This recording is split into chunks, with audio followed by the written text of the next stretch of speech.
ये हो गए सारे केबल सीधे।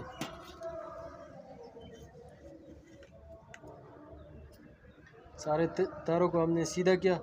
उसके बाद हम इसका तरतीब देंगे।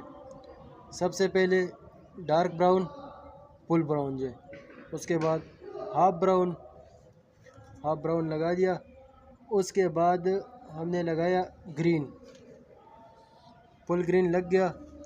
फुल ग्रीन के बाद लग गया हाफ ब्लू लग गया।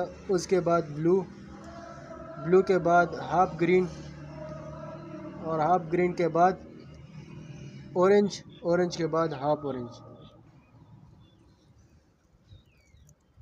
ये हमने इनका तरतीब दे दिया।